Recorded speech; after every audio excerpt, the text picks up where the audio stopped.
Зумар сүрөсү 62 аятында Аллах Таалам айтат: Аллаху холику кулли шей. Аллах Таалам бардык нерсени жаратуучу. Ва ху аля кулли шейин вакил. Ал бардык нерсеге өзү өкүл.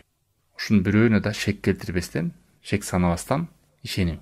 Аллахтын билген экендигине жана жазган экендигине, Аллахтын каалоосу үчүнчүсү, анан төртүнчүсү ошол нерсени жараткандыгы. Софат сүрөсү 96 аятта Аллах Таалам айтат: Валлаху халакакум ва ма та'малун. Аллах Таалам силерди жаратты жана силер жасай турган амалды да жаратты деген. Биз ыйман келтиребиз, ар нерсе болсун, аны Аллах Таалам жараткан. Силерге кандай гана бале болбосун, жерде бале болбосун, окуя болбосун, бүт нерсе жазылган деп айтат Аллах Таалам. Аяттын уландысында инна далика алаллахи ясир. Бул Аллах Тааламга жеңил нерсе. Бирок ушул тагдырды алдын ала Аллах Таалам билип, жазып коюп, өзү каалап жазып, жаратып коюп ошол нерсени. Эмне хикматы? Аллах Таалам мындай дейт: ликайла та'сау аля ма фатакум ва ла тафраху бима атакум. Өтүп кеткен болгон нерсеге кайгырып, бушайман болбошуңар үчүн дейт. Өкүнүп, аттиңай мындай кылсам болмок, тигиндей, мындай кылсам тигиндей болбой калмак деп. Бул сенин каалооң эмес, тагдыр. Бирөөлөрдүн баласынан арылат, бирөөлөр ооруп калат, бирөөлөр эрте өтүп кетет. Жашоодо болгон нерселердин бардыгы тагдыр. Ошол нерсени моюн сунуп, тагдыр экенине баш ийип, өкүнбөстөн, өзүңөрдүн жаныңарды кыйнабастан, мунун баары тагдыр экенин билишиңер үчүн. Вала тафраху бима атакум. Ал эми бир жакшылыктар келип калса, кутуруп кетип, көөп кетпешиңер үчүн. Ал келген жакшылык дагы бешинеңерге жазган тагдыр экен деп адам ишениши. Капа болбо, сен акчаң азайып калышы мүмкүн, жакындарыңан ажырап калышың мүмкүн, сага жаккан нерсе, жакпаган нерсе болушу мүмкүн жашоодо. Мунун бардыгы тагдыр экенин адам билебиз. Ал эми кээ бир адамдар акчага, бир даңкка, байлыкка жете турган болсо, кутуруп көзүн май басып, башкаларды теңине албай кеткен адамдар бар. Дээрлик мындай адамдар ушул нерсеге тагдыр, Аллах Таалам жазган тагдыр экен. Мага токчулукту берди, шүгүр кыламбы же кылбаймбы? Жокчулукту берди, мен сабыр кыламбы же кылбаймбы деп Аллах Таалам сынап атат деген нерсе жүрөктө болбосо, жокчулук адам өзүн таштап салат, токчулук адам өзүн көтөрүп, менин маңдай терим менен тапкан нерсем, бул менин эмгегим, өз колум менен кылдым деген сыяктуу сөздөр сүйлөп, жүрөгүнө текеберлик пайда болуп, ошонун артынан жашоодо келген ийгилигин бардыгын өзүнүн колунан деп көрүп калат. Ошон үчүн Аллах Таалам Куранда ла тафрах инналлаха ла юхиббул фарихин деген. Сүйүнүп кубанбагын, Аллах Таалам антип текебер болуп сүйүнүп кубангандарды жаман көрөт деген.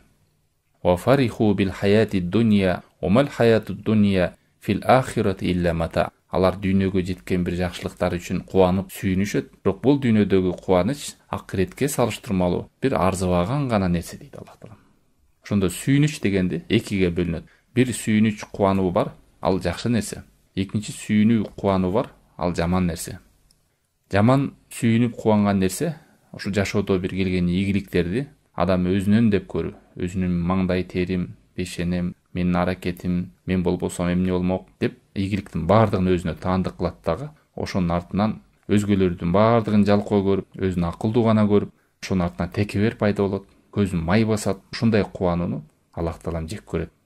Экинчи кубанган түрү бар, аны Аллах Таалам жакшы көрөт. Ал адамдын сыпаты ар келген жакшылыкты Аллах Таалам мага бешенеме жазган бул тагдыр экен, Аллахтын жакшылыгы экен деп ошого кубанат. Аллахтын ырайымына, беришендигине, тагдырына ошондой жакшылыкты жазгандыгына бүт Аллахтан деп.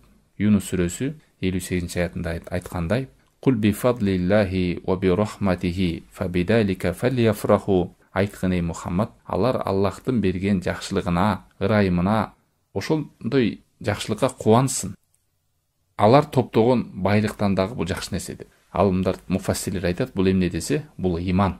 Аллахтын китеби ушул неаматка адамдар кубанган нерсе, бул дүйнөдөгү топтогон байлыгынан бир кыйла өйдө артык нерсе дейт. Адам баласынын эң чоң неаматы бул исламы, бул иманы. Иманы жоголо турган болсо, исламы жоголо турган болсо, бул дүйнөдө кандай нерселерге жетсе дагы арзыбайт нерсе. Ошон үчүн алымдар айтат, кимде ким Аллахты тапкан болсо, эмнени жоготту деп. Ал эми Аллахты жоготкон болсо, эмнени тапты? Арзыбаган дүйнөдө. Адам баласы тагдырга иман келтиргенден кийин ал жүрөгүнө тынчтык, кубаныч келет. Капа болбойт. Жашоодо бир жакшылыктарга жетсе, ийгиликтерге жетсе, өзүнүн чегинен чыгып кетпейт, кутуруп кетпейт. Себеби ал бүт нерсени Аллах Тааланын тагдыры деп билет. Жакшылыгына шүгүр кылайын, жамандык келсе сабыр кылайын деп. Айрым адамдар тагдырга ыйман келтирүү нерсе жүрөгүнө отурбагандыктан жашоосунда жагымсыз нерселер келе турган болсо, жагымсыз сөздөрдү сүйлөйт. Аллах сактасын. Карганат, ушундай күндү көрбөй эле койсом болмок, Кудай мени эле көрүп калдыңбы? Кээ бир адамдар ушунун артынан өкүнө берип, мен муну кылбай эле койсом болмок, кийимин жыртат, бетин тытат, ар кандай жаман сөздөрдү сүйлөйт. Кудай Тааламга нааразы экенин, ачуулуу экенин билдирип, анан ошонун артынан кайгы, муң, арыз болуп кээ бир адамдар өлүп калгандар канча. Кээ бирлер андай кыйынчылыктар чыда албай азан өлүп калат, кээ бирлер жашоосун таштап салат. Мына ушунун баардыгы субханалла, бул тагдыр маселесин адам жакшы түшүнүп алган болсо, жүрөгү тынч болот, көңүлү ток болот, жашоосу сергек болот, кыйынчылыкка чөгүп кетпейт, жакшылыкка көбүп кетпейт.